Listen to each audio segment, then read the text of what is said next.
Welcome to another installment of Nina's Garden Series. This one is going to share Paradise Hills Native Garden with you. It is in San Diego. It's near Chula Vista, not far from the Mexican border. So here I am at the Paradise Hills Native Garden. It is water-wise, there are native plants, and there's a lot of cooperation going on here. They've been working on this project long enough to actually have brochures. And I'm going to link to their website and address at the last slide. Here is a broader view. The difference in mulch and pathways is beautiful. The path goes around a central space. This gives more steps, but also works around a previous dump site that kind of sinks a bit each year. It's a clever design.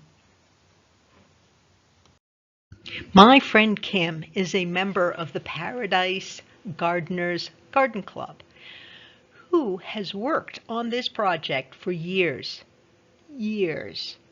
I have finally gotten to visit, and it is worth the trip. I drove from Warner Springs. These folks are enjoying one of the many benches that face the garden. Fenced-in area to the right is an ample dog run.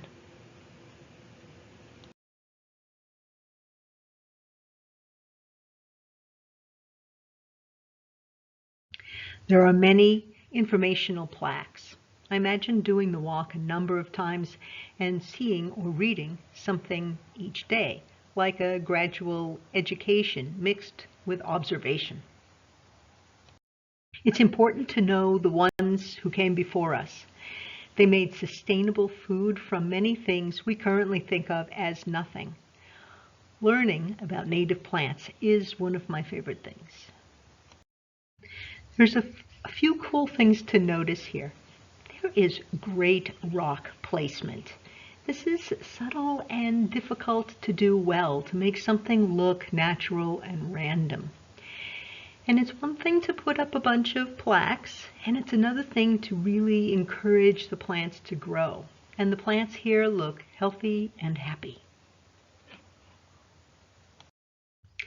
This is very interesting to read, and it makes me think, is a woman's work never done? This is something our contemporary landscape designers don't totally understand. Native plants are hardy enough to handle the heat and the cold and the dryness of our region. They go dormant sometimes, still alive, but conserving their resources. It's kind of like when we need to sleep at night. A reminder sign for butterflies. There's a great place to sit and watch for them. But now look in the background. People working, volunteers. I love this idea of folks coming together to benefit their neighborhood and ultimately themselves. We are walking, and I see a rock pattern on the left. I love labyrinths. The instructions say there is no wrong way to do this. What a relief. There is a bench to watch some other participant and giving them a little bit of space. There's another bench for contemplation in the center of the labyrinth. Both allow one to take in a much larger view than I can show here. How fantastic to encourage people to take a mental break and take in the view. A connection was made with the city as the eucalyptus trees come down, as they are prone to do in the winds. The city collects them and brings them to the park. Paradise gardeners decided to use them in various ways, like path making and benches. Brilliant. They can be useful while decomposing. Big, broad walkways. And then the contrast catches your eye. There's kind of like a hole, almost like a frame around a view. This bench that's up closest to us, actually focuses the view away from the west. So it kind of builds interest in the approach. Paradise gardeners placed this eucalyptus meditation bench to get the most amazing view. On a clear day, you can see the Pacific and even the downtown San Diego skyline. The graffiti confirms we are in the city and that even younger people are taking in this particular view. So the loop has brought us back to these same people who were deep in conversation. A gift of having such a space that brings conversation connections. There was someone else we encountered, a homeless woman who basically lived there. She adopted the space and many neighbors keep an eye on her well-being.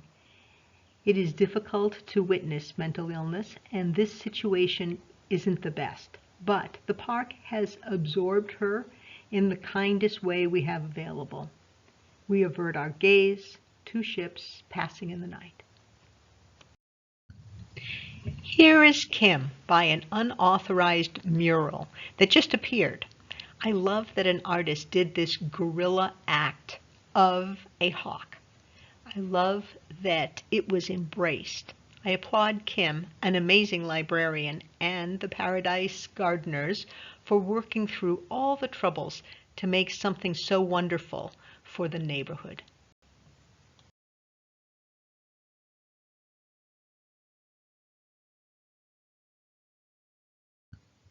So I call this area Chula Vista, but technically it's the Paradise Hills neighborhood in southeastern San Diego. Please don't miss this native garden and community park. It's free. Check out their website.